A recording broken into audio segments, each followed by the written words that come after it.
റെഡ്മിയുടെ Redmi not 12T Pro എന്ന പുതിയൊരു smart phone ഇപ്പം ലോഞ്ച് ചെയ്തിട്ടുണ്ട്. ഈ ഒരു വീഡിയോയിൽ നമ്മൾ നോക്കാൻ പോകുന്നത് റെഡ്മി നോട്ട് 12T Pro എന്ന ഫോണിനെ പറ്റിയിട്ടാണ്. ആദ്യം നമ്മൾ ഫീച്ചേഴ്സും കാര്യങ്ങളൊക്കെ നോക്കുകയാണെന്നുണ്ടെങ്കിൽ റെഡ്മി നോട്ട് 12T Proയിൽ 6.6 ഇഞ്ചിൻ്റെ ഫുൾ HD പ്ലസ് ഡിസ്പ്ലേ കൊടുത്തിട്ടുണ്ട്. പിന്നെ AMOLED ഡിസ്പ്ലേ വരുന്നില്ല, LCD പാനലാണ് ഉപയോഗിച്ചിരിക്കുന്നത്. 18,700 രൂപ പ്രൈസ് റേഞ്ചിലാണ് ഈ സ്മാർട്ട് ഫോൺ വരുന്നത്. ആ ഒരു പ്രൈസ് റേഞ്ചിൽ AMOLED ഡിസ്പ്ലേ ഉണ്ടായിരുന്നെങ്കിൽ കുറച്ചും കൂടി നന്നായിന്, എന്നാലും വലിയ തിരക്കേടില്ല എന്ന് പറയാം. പിന്നെ ഡിസ്പ്ലേയിൽ ഡോൾബി വിഷൻ എന്നുള്ള ഫീച്ചർ സപ്പോർട്ട് ചെയ്യുന്നുണ്ട്. 144 ഹെർട്സിൻ്റെ റിഫ്രഷ് റേറ്റൊക്കെ ഇതിൽ സപ്പോർട്ട് ചെയ്യുന്നുണ്ട്. അതുപോലെ തന്നെ 270 ഹെർട്സിൻ്റെ ടച്ച് സാമ്പിളിംഗ് റേറ്റും ഇതിൽ കൊടുത്തിട്ടുണ്ട്. പിന്നെ പഞ്ചോൾ ഡിസൈനാണ് ഈ ഫോണിൽ വരുന്നത്. പഞ്ചോൾ വരുന്നത് ടോപ്പ് സെൻറ്റർ ഭാഗത്തായിട്ടാണ്. 20.5:9 എന്നുള്ള ആസ്പെക്ട് റേഷ്യോയിലാണ് ഈ ഒരു സ്മാർട്ട് ഫോൺ വരുന്നത്. ഈ ഒരു ഫോണിൽ DC ഡിമ്മിങ് എന്നുള്ള ഫീച്ചർ വരുന്നുണ്ട്.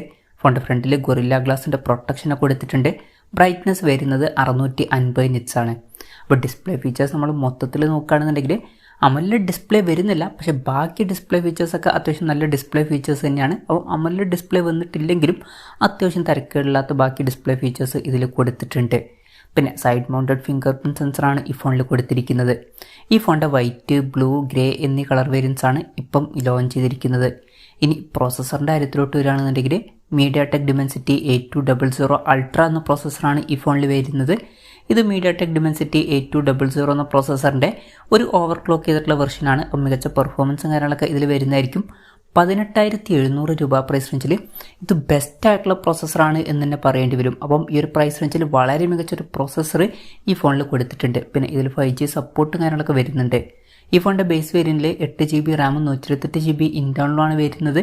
8GB റാമും 256GB ഇൻറ്റേർണലുമായിട്ട് വരുന്ന ഒരു വെർഷനും 12GB റാമും 256GB ഇൻറ്റേർണലുമായിട്ട് വരുന്ന ഒരു വെർഷനും അതുപോലെ തന്നെ 12GB റാമും 512GB ഇൻറ്റേർണലുമായിട്ട് വരുന്ന ഒരു വെർഷനും വരുന്നുണ്ട്.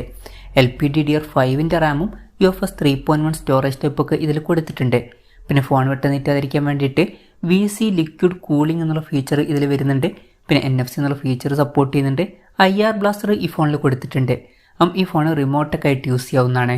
പിന്നെ നല്ല വൈബ്രേഷൻ എഫക്റ്റിനൊക്കെ വേണ്ടിയിട്ട് എക്സാക്സിസ് ലീനിയർ മോട്ടർ ഈ ഫോണിൽ കൊടുത്തിട്ടുണ്ട്. സ്റ്റീരിയോ സ്പീക്കേഴ്സ് ഈ ഫോണിൽ വരുന്നുണ്ട്. ഡോൾബി അറ്റ്മോസിൻ്റെ സൗണ്ടും ഇതിൽ സപ്പോർട്ട് ചെയ്യുന്നുണ്ട്. 3.5mm ഓഡിയോ ജാക്കൊക്കെ ഈ ഫോണിൽ കൊടുത്തിട്ടുണ്ട്. Android 13 ബേസ് ആയിട്ടുള്ള MIUI സോഫ്റ്റ്വെയർ ആണ് ഈ ഫോണിൽ വരുന്നത്.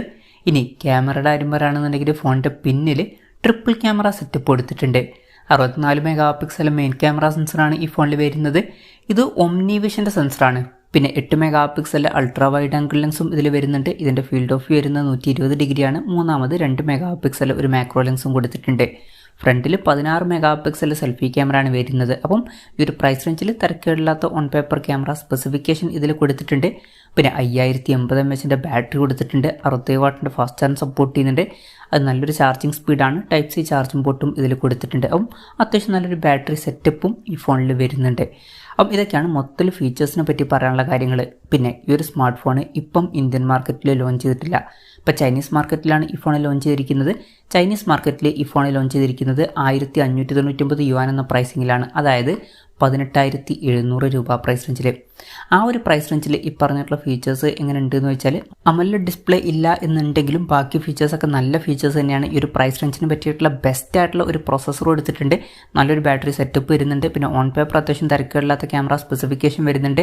പിന്നെ ഡിസ്പ്ലേ ഫീച്ചേഴ്സ് മൊത്തത്തിൽ അത്യാവശ്യം തിരക്കേടില്ലാത്ത നല്ല ഡിസ്പ്ലേ ഫീച്ചേഴ്സൊക്കെ തന്നെയാണ്.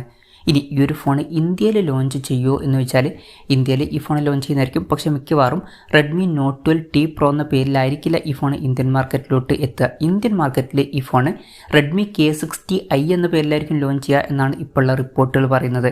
മുമ്പ് റെഡ്മി K50i എന്ന സ്മാർട്ട് ഫോൺ ഇന്ത്യൻ മാർക്കറ്റിൽ ലോഞ്ച് ചെയ്തിട്ടുണ്ട്.